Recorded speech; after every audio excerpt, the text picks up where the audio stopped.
Welcome to NS TV. ఇవాళ వార్తల ముఖ్య అంశాలు. మంచిర్యాల జిల్లా తాండూరు రామగుండం పోలీస్ కమిషనర్ అంబరి కిషోర్జు ఐపీఎస్ ఆదేశాల మేరకు మంచిర్యాల డీసీపీ భాస్కర్ ఈరోజు తాండూరు సర్కిల్ కార్యాలయం నందు మాట్లాడుతూ తాండూరు మండలంలోని అచులాపూర్ గోపాల్ నగర్ మధ్యలో సన్యాసి మఠం వద్ద డీసీఎం వ్యాన్ నుండి కారులో నకిలీ పత్తి విత్తనాలు డంప్ చేస్తున్నారన్న సమాచారంతో తాండూరు సీఐ కుమారస్వామి మరియు ఎస్ఐ కిరణ్ మరియు సిబ్బందితో తనిఖీ చేయగా అందులో నకిలీ పత్తి విత్తనాలు లభ్యమయ్యాయి. 247 కేజీల పత్తి విత్తనాలతో స్వాధీనం చేసుకుని దీని విలువ సుమారు 6,50,000 ఉంటుందని, ఈ నకిలీ పత్తి విత్తనాలు మధ్యప్రదేశ్ మీదుగా నాగపూర్ నుండి ఉల్లిగడ్డలలో తరలిస్తున్నారని, డీసీఎం వ్యాన్లో తెలంగాణ ప్రాంతానికి తీసుకువస్తున్నారన్న సమాచారం రావడంతో తనిఖీ చేయగా దొరికినాయని తెలిపారు.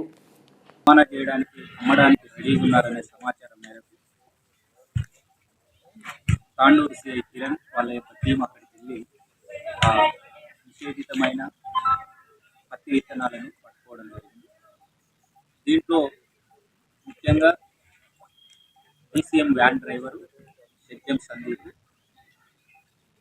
And Gadipalli Satyanarayana and Tata AC car driver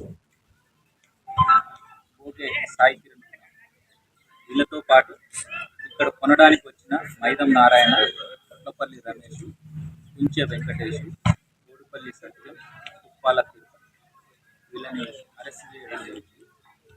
ముఖ్యంగా రైతులకు విజ్ఞప్తి, ఈ ఎక్స్టీ కాటన్ అంటే హెర్బిసైడ్ టాలరేటెడ్ కాటన్ అని అంటారు. ఇది భారత ప్రభుత్వము ఓన్లీ గోల్గార్డ్ 2 వరకు మాత్రమే పర్మిషన్ ఇచ్చింది. BG3 తర్వాత ప్రభుత్వము పర్మిషన్ ఇవ్వలేదు. దానివల్ల రైతులు ఆర్థికంగా నష్టపోవడంతో పాటు పర్యావరణ పరంగా నష్టపోతాం, పంటల వైవిధ్యం కూడా దెబ్బతింటది. ముఖ్యంగా ఏఓ గారు ఇక్కడనే అగ్రికల్చర్ ఆఫీసర్స్ ఉన్నారు.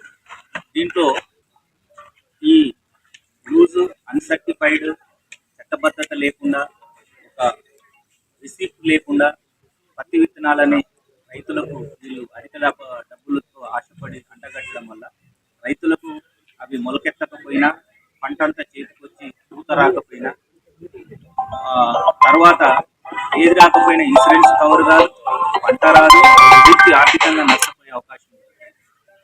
రెండవ సైడు ఇది ఇతర మొక్కల పైన పత్తి చేను ఉంటే ఆ పత్తి చేను, ఆ ఊర్లో ఉన్న పత్తి చేనుతో పాటు పక్కన ఉన్న వరి పొలాలు కానివ్వండి, కంది చేను కానివ్వండి, ఇతరత్ర కూరగాయలు కానివ్వండి, వాటన్నిటిపైన తీవ్రమైన ప్రభావం చూపిస్తుంది.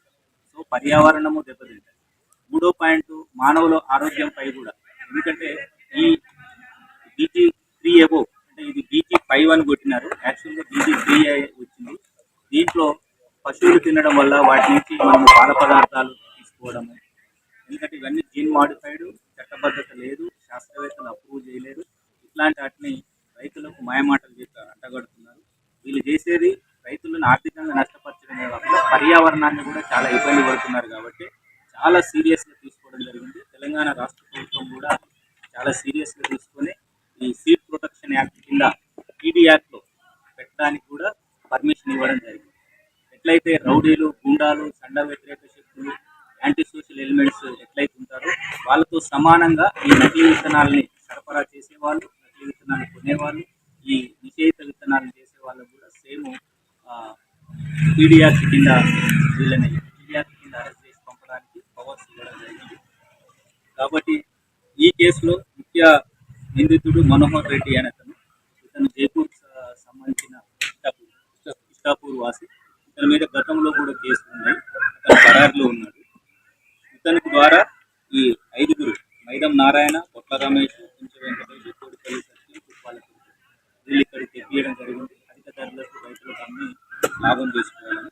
వీళ్ళు ఏంటంటే DCMలో మహారాష్ట్ర వెళ్ళినప్పుడు మధ్యప్రదేశ్ నుంచి మహారాష్ట్ర వచ్చి అక్కడ ఉల్లిగడ్డలు, ఇతరత్ర కూరగాయలు, సామాన్ల నెపంతో అందులో కొన్ని ఈ బస్తాలు వేసి పంపించడం జరిగింది. మోసపూరితంగా 11 బ్యాగ్స్ వీళ్ళు ఈరోజు అరెస్ట్ చేసి కోర్టుకు పంపిస్తున్నాను.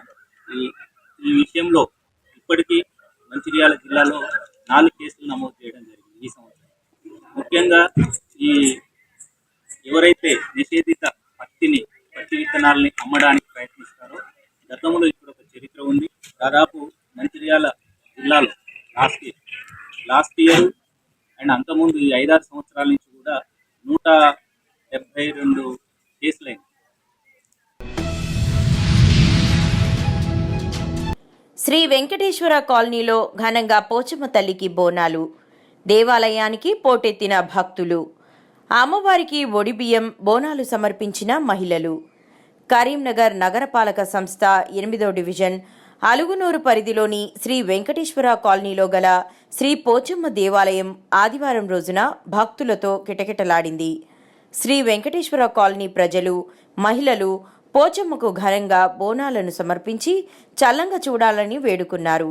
ఈ సందర్భంగా మహిళలు బోనాలతో ఊరేగింపుగా అమ్మవారి ఆలయాన్ని చేరుకొని ప్రదక్షిణలు చేసి ఒడిబియ్యంతో పాటు నైవేద్యాన్ని సమర్పించి మొక్కులు చెల్లించుకున్నారు. ఇట్టి కార్యక్రమంలో దేవాలయ కమిటీ అధ్యక్షులు చందం నర్సయ్య, బాధ్యులు సల్ల రాజయ్య, గడప శేఖర్, ఐతం వెంకన్న, సిరిపురం శ్రీనివాస్, మల్లేశం, బైరి లక్ష్మయ్య, మృత్యుంజయం, చిందం ముత్యం, కొమరన్న, సంపత్, వరాల నరసింగం, చిదం అంజీ, బొమ్మిడి విజయ్, రాములు, బండికుమార్, మొగిలి, రాజిరెడ్డి, సుధాకర్ రెడ్డి, బూట్ల కరుణాకర్, రాజేందర్, విద్యాసాగర్, నారాయణ, మల్లయ్య, కావల వెంకన్న, కొట్టాల శ్రీనివాస్, అలుగోట మహేష్, వెంకటరమణ, తోటా నరేష్, సురేష్, మహేష్, మనోహర్, సాయి, అక్షయ్, రమేష్, ప్రవీణ్, రాజు, శ్రీధర్ తదితరులతో పాటు శ్రీ వెంకటేశ్వర కాలనీ మహిళలు భారీ సంఖ్యలో పాల్గొన్నారు.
నిర్మల్ జిల్లా బైన్సాలో ప్రతి రైతుకు 2 లక్షల వరకు రుణాన్ని మాఫీ చేయాలని కోరుతూ బైన్సా అంబేద్కర్ విగ్రహం వద్ద తెలంగాణ వ్యవసాయ కార్మిక సంఘం, తెలంగాణ రైతు సంఘం ఆధ్వర్యంలో బైన్సా పట్టణంలోని బస్టాండ్ అంబేద్కర్ విగ్రహం వద్ద నిరసన తెలపడం జరిగింది.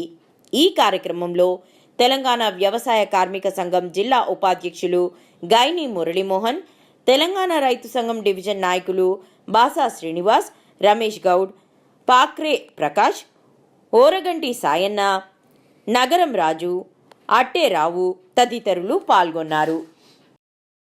అసెంబ్లీ సమావేశంలో వ్యవసాయ శాఖ మంత్రి తుమ్మల నాగేశ్వరరావు గారు 2 లక్షల కన్నా ఎక్కువ ఎవరికైతే లోన్లు ఉన్నాయో వాళ్లకు మాఫీ చేయం, ఇది మా ప్రభుత్వ నిర్ణయం, 2 లక్షలకు ఎవరికైతే 2 లక్షలకు తక్కువ ఉన్నాయో లోన్లు వాళ్ళకే మాఫీ చేస్తాం, ఇది మా ప్రభుత్వ నిర్ణయం అని ప్రకటన చేసిండ్రు. సార్, ఇంతకుముందు మన రాష్ట్ర ముఖ్యమంత్రి, తెలంగాణ రాష్ట్ర ముఖ్యమంత్రి రేవంత్ రెడ్డి గారు కొద్ది రోజుల కింద ప్రకటన చేసిండు. ఏమని అంటే 2 లక్షల కన్నా ఎక్కువ వడ్డీ కానీ మొదలు కానీ మొత్తం కలిపి 2 లక్షల కన్నా ఎక్కువ ఎవరికైతే ఉన్నాయో వాళ్ళందరూ 2 లక్షల కన్నా ఎక్కువ ఉన్న వాళ్ళందరూ 2 లక్షల కన్నా ఎక్కువ మొత్తం డబ్బుల్ని కట్టేసుకోవాలా, 2 లక్షలు మాత్రం అట్లే ఉంచుకొని బ్యాంకులల్లో ఆ లోను మేము మాఫీ చేస్తామని ప్రకటన చేసిండ్రు. ప్రకటన చేస్తే గరీబోళ్ళు కానీ లేకపోతే వ్యవసాయం చేసేటోళ్ళు కానీ అందరూ ఇప్పుడు మొన్న ఏ పంట రాకపోయినా రైతులకు డబ్బులు దగ్గర లేకపోయినా 2 లక్షల కన్నా ఎక్కువ ఉన్న డబ్బులు కడితే 2 లక్షలు మాఫీ చేస్తారన్న ఆశతోని మీ ప్రకటన చూసి వేరే వాళ్ళ దగ్గర బాకులు తీసుకొచ్చిర్రు. బాకులు తీసుకొచ్చి ప్రతి బ్యాంకుల 2 లక్షల కన్నా ఎక్కువ ఉన్న డబ్బులు కట్టిర్రు బాగా మంది. మీరు బ్యాంకులో అడిగితే మీ గవర్నమెంట్ లెక్కల ప్రకారం ఎంతమంది కట్టిరో కూడా మీకు తెలుస్తుంది. రేవంత్ రెడ్డి గారికి అలాగే కాంగ్రెస్ ప్రభుత్వానికి మేము ప్రశ్నిస్తున్నాం.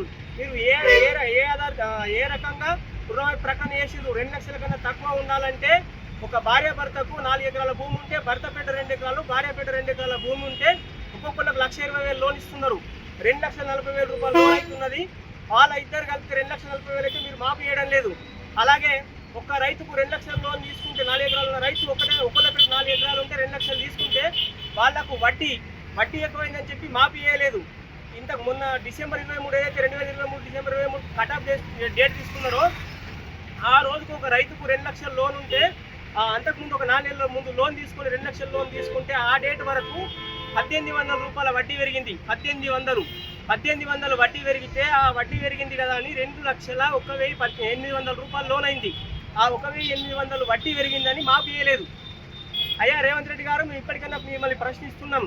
ఇక్కడ మీరు ఒక ఆర్థిక సంవత్సరం అంటే వానాకాలం సీజన్ పంటకు 6,000 కోట్లు లక్ష్యం పెట్టుకుంటున్నాం రైతులకు ఇవ్వడానికి రుణాలు. అలాగే 7,000 కోట్లు లక్ష్యం పెట్టుకుంటున్నాం. బ్యాంకుల మీటింగ్ పెడుతున్నారు. మీరందరూ లక్ష్యాన్ని ఏరుకోవాలా, ప్రతి రైతును ఆదుకోవాలని చెప్తున్నారు. మీరు రుణాలు అందుకోవాలా, ఇన్ని ఇచ్చినామని గొప్పలు చెప్పుకుంటున్నారు. గొప్పలు చెప్పిన మీరే 2 లక్షల కన్నా ఎక్కువ ఉంటే మాఫీ చేయమంటున్నారు. మీరు చెప్పిన హామీ ఏంటంటే ఎలక్షన్ హామీ, ఒక్క రైతుకు ఎవరైతే రైతు ఉన్నారో ఒక కోపింగ్ కార్డు 2 లక్షల కన్నా ఎక్కువ ఎంత ఉన్నా మీరు 2 లక్షల వరకు మాఫీ చేస్తామని ప్రకటన చేసి ఉన్నారు. దీన్ని హామీ నిలబెట్టుకోవాలని డిమాండ్ చేస్తూ ఉన్నాం. అలాగే కొందరు రైతులు మా దగ్గరికి పంచాయతీకి వచ్చిర్రు. ఏమనంటే ఒక తండ్రికి 2 కొడుకులు ఉన్నారు. 2 కొడుకులు ఉంటే ఆ 2 కొడుకుల పేట 2 ఎకరాలు ఉన్నది. ఒక తండ్రికి 2 ఎకరాల భూమి ఉన్నది. ఆ తండ్రి ఒక చిన్న కొడుకు దగ్గర ఒక తండ్రి చిన్న కొడుకు దగ్గర ఉన్నారు. ఇంకొక తండ్రి పెద్ద కొడుకు దగ్గర ఉన్నాడు. ఒక కొడుకు రేషన్ కార్డు వేరున్నది. ఒక కొడుకు దగ్గర తల్లి, తండ్రి, ఆ కొడుకు వాళ్ళ భార్య వీళ్ళందరూ ఒక రేషన్ కార్డులో ఉన్నారు. ఒక్కొక్కళ్ళకు 1,20,000 లోన్ ఇస్తే ఆ తండ్రి కొడుకు ఎవరైతే ఒక రేషన్ కార్డులో ఉన్నారో వాళ్ళకి ఇవాళ మాఫీ రాలేదు. ఈ కొడుకు అలాగున్న కొడుకు మాఫీ వచ్చింది. ఆ తండ్రికి ఈ కొడుకు లొల్లైతున్నది. ఏమని అంటే మీ అమ్మ నాన్న ఉంచుకోవడం వల్ల మాకు మాఫీ రాలేదు, మా తమ్ముడికో మా అన్నకో వీళ్ళు ఉంచుకోకపోవడం వల్ల మాఫీ వచ్చింది, మేము నిజాయితీగా ఒకటే కోపింగ్ కార్డు తీసుకోవడం మేము చేస్తే తప్ప అని ప్రశ్నిస్తున్నారు ప్రజలు. అయ్యా రేవంత్ రెడ్డి గారు, మీరు ఇప్పటికన్నా ఈ విషయం గురించి ఆలోచన చేయాలా. ఇంతకుముందు ఇక్కడికి వచ్చిన సీతక్క గారికి ఇన్ఛార్జి, మన జిల్లా ఇన్ఛార్జి, ఉమ్మడి ఆదిలాబాద్ జిల్లా ఇన్ఛార్జి సీతక్క గారికి మేము పలుమాల దరఖాస్తు ఇచ్చినాం, విన్నవించినాం. మేడం, అందరు రైతులు తీవ్రంగా ఇబ్బంది పడుతున్నారు. 2 లక్షల కన్నా తక్కువ ఉన్న లక్షలు సంతోషపడుతున్నారు. 2 లక్షలు దాటిన వాళ్ళు మాకు వస్తుందని ఆశగా ఎదురు చూసిండ్రు. ఇవాళ ఒకటే మాటకు మొన్న తుమ్మల నాగేశ్వర్ గారు చెప్పగానే రైతులందరూ తీవ్ర నిరాశలో ఉన్నారు. రైతులకు కూడా మేము విజ్ఞప్తి చేస్తూ ఉన్నాము. మీరు దయచేసి మీకు అన్యాయం జరిగినప్పుడు రోడ్ల మీదకి వచ్చి ప్రశ్నించడం నేర్చుకోవాలా. మీ న్యాయమైన డిమాండ్ కోసం మీకు అన్యాయం జరిగినప్పుడు మీరు రోడ్ల మీదకి రావాలా. ఇంతకుముందు ఒక యువ రైతు చెప్పిండు, ఒక్క రైతుకు నష్టం జరిగినప్పుడు అందరు రైతులు మాకు జరిగిందని ఫీల్ అయినప్పుడే రైతులకు న్యాయం జరుగుతుందని చెప్పిండు. మాకు 2 లక్షల కన్నా తక్కువ ఉన్నది మాకు అయిపోయింది, 2 లక్షల కన్నా ఎక్కువ ఉన్నది మాకు కాకుండా మాకేం సంబంధం మన దూరం ఉండద్దు. రైతులందరూ ఒకటే అన్న విషయం గుర్తుంచుకొని రోడ్ల మీదకి వచ్చి ఎక్కడెక్కడ ధర్నాలు రాస్తారోపలు చేసి ఈ ప్రభుత్వం మీద ఒత్తిడి తీసుకొని రావాలా. ఒత్తిడి తీసుకొని వచ్చి 2 లక్షలకు పైగా లోన్లు ఉన్నా సరే 2 లక్షల వరకు రుణమాఫీ వేసేంత వరకు రైతులందరూ ముంగటుండి పోరాటం చేయాలని డిమాండ్ చేస్తూ ఉన్నాం. అలాగే ఈ గవర్నమెంట్ని దయచేసి చెప్తున్నాం, రైతులకు ప్రభుత్వము, మేము రైతు ప్రభుత్వము, రైతుల బాధలు మాకు తెలుసు అని చెప్తున్నారు. రైతులు తీవ్రంగా ఇబ్బంది పడుతున్నారు సార్. ఎందుకంటే మీరు ఏ ప్రతిపాదికన మీరు రుణమాఫీ చేసిరో మాకు అర్థమైతే లేదు. 3-4 ఎకరాల రైతుకు 2 లక్షల కన్నా వాళ్ళకే అంటున్నారు. మీకు అసలు ఇది అర్థం లేని ఆలోచన, అర్థం లేని రుణమాఫీ మీరు సాధ్యం కాక చేతులు ఎత్తేసారు. దీన్ని మేము వ్యతిరేకిస్తున్నాం సార్. అందరూ రైతులు పేదవాళ్ళే ఉన్నారు, లేదా వ్యవసాయం చేసుకొని కష్టం చేసుకొని బతికే వాళ్ళే ఉన్నారు. ఒక రైతుకు 4 లక్షలు ఉన్నా సరే ఒక రేషన్ కార్డు ఆధారంగా మీరు 2 లక్షలు రుణమాఫీ చేయాలని డిమాండ్ చేస్తూ ఉన్నాం. లేకపోతే రైతులందరినీ కూడగట్టి ఈ రాష్ట్ర రోకోదాలు చేసి ప్రభుత్వం మీద ఒత్తిడి చేసేంత వరకు ఈ పోరాటం కొనసాగుతుందని హెచ్చరిస్తూ ఉన్నాం.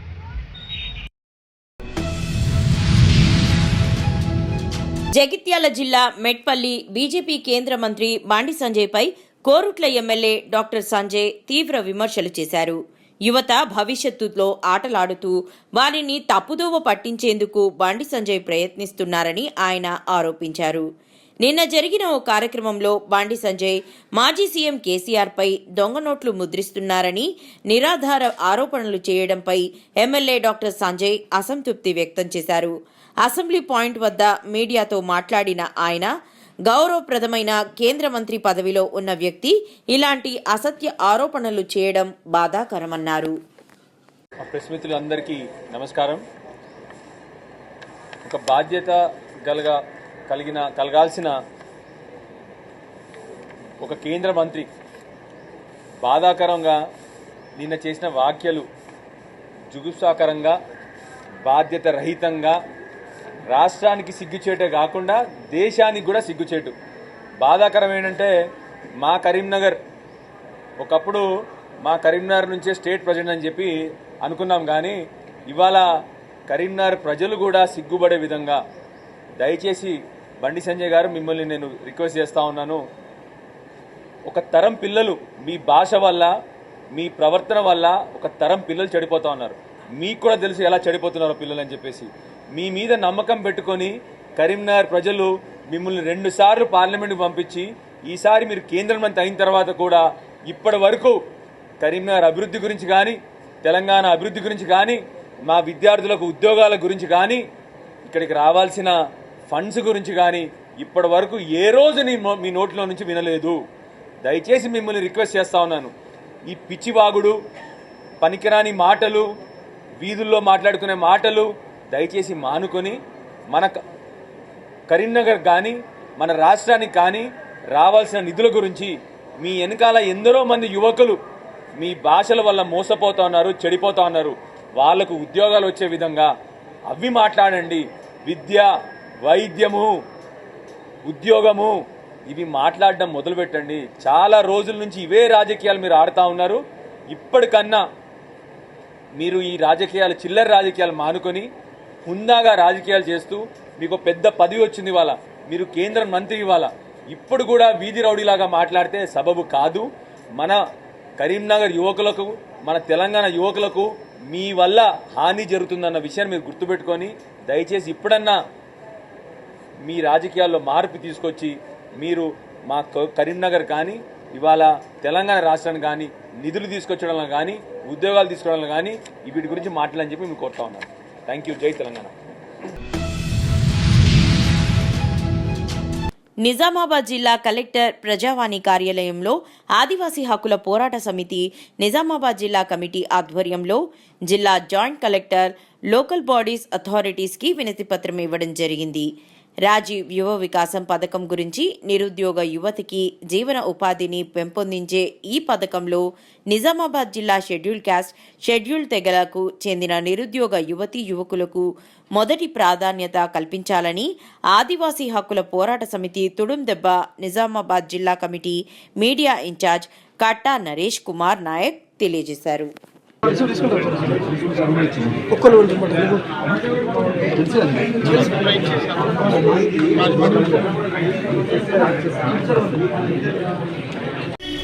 ఆదివాసీ హక్కుల పోరాట సమితి తుడుందెబ్బ ఆధ్వర్యంలోని నిజామాబాద్ జిల్లా కమిటీ ఆధ్వర్యంలో జిల్లా కలెక్టర్ గారికి వినతిపత్రం ఇవ్వడం జరిగింది. నా పేరు కట్టా నరేష్ కుమార్ నాయక్. ఆదివాసీ హక్కుల పోరాట సమితి ఆధ్వర్యంలో జిల్లా వ్యాప్తంగా ఉన్న ఎస్సీ ఎస్టీలకు రాజీవ్ యువ వికాస్ పథకంలోని అధిక ప్రాధాన్యత ఇవ్వాలా, అలాగే గత ప్రభుత్వంలో కూడా ఎస్సీ ఎస్టీలకు 3 ఎకరాల భూమి ఇస్తామని చెప్పేసి ప్రభుత్వం 3 ఎకరాల భూమి ఇవ్వకపోగా నిరుద్యోగ యువత కూడా పెరిగిపోయింది. కాబట్టి ప్రభుత్వం ఖచ్చితంగా ఎస్సీ ఎస్టీలకు అధిక ప్రాధాన్యత ఇస్తూ, అలాగే రాజీవ్ యువ వికాస్ పథకంలోని ఎస్సీ ఎస్టీలకు అధిక ప్రాధాన్యత ఇస్తూ, దాంతోపాటు నిరుద్యోగ యువతలకు కూడా సత్వరమే ప్రోత్సహించి వారికి మెరుగైన అవకాశాలను కల్పిస్తూ నిరుద్యోగ యువతకు స్వయం ఉపాధికి ప్రభుత్వం చేస్తున్న కృషికి మా ఎస్సీ ఎస్టీలందరికీ మంచి అవకాశాలు కల్పించాలా. అలాగే గతంలోని ఎస్సీ ఎస్టీలకు 3 ఎకరాల భూమి ఇస్తున్నారు, అది కూడా ఇవ్వకపోగా చాలా ఇబ్బందులకు గురైన ఎస్సీ ఎస్టీ ప్రజలము. కాబట్టి ఎస్సీ ఎస్టీలకు తక్షణమే రాజీవ్ యువ వికాస్ పథకంలోని అధిక ప్రాధాన్యత ఇచ్చి అందరికీ మెరుగైన అవకాశాలు ఇవ్వాలని ఈరోజు మా జిల్లా కలెక్టర్ గారికి విజ్ఞప్తి చేయడం జరిగింది. Thank you.